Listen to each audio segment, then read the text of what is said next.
కళ్ళలో నీళ్ళు ఆగలేదు. ఎందుకు మరి 10 మంది థియేటర్లో ఉన్నారు, 15 మంది థియేటర్లో ఉన్నారు, ఎందుకు నాకు అర్థం కాలేదు. అంటే ఏం చేస్తే వస్తారు? నేను ఇంత 2.5 ఏళ్ళు పిచ్చుకొక్కలా కష్టపడ్డాను, 2.5 ఏళ్ళు. మీకు ఒకటి చెప్పాలి, నేను నిన్న సాటర్డే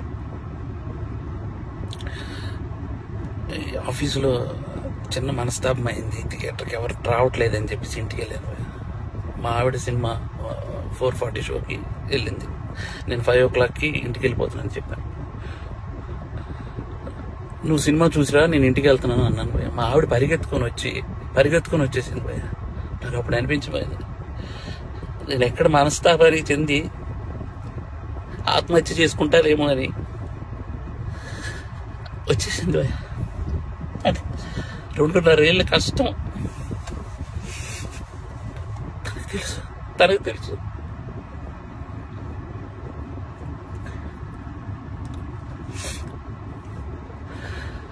మలయాళం కంటెంట్లు, మంచి కంటెంట్లు చూస్తారు థియేటర్లో అని చెప్పి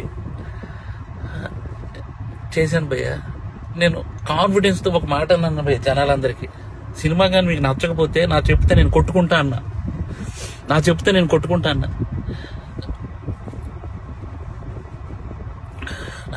కొట్టుకుంటానంటే కూడా జనాలు రాలేదు భయ్య. నాకు అర్థం కావట్లేదు, ఇప్పుడు జనాలు రావట్లేదు అని అంటే ఏంటి అర్థం?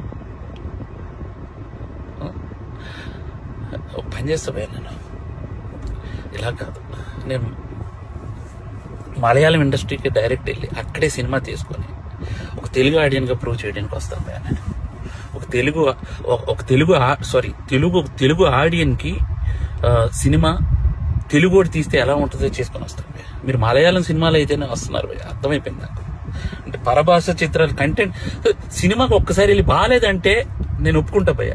మీరు సినిమాకే రాకపోతే నేను అసలు బాగాలేదు బాగుందో నాకేం తెలుస్తుంది అసలు? నాకు ఎలా ఈ ఛాలెంజ్ నేను తీసుకున్నాను. నేను అది రిటర్న్ తీసుకొని నా చెప్పుతో నేనే కొట్టుకుంటాను.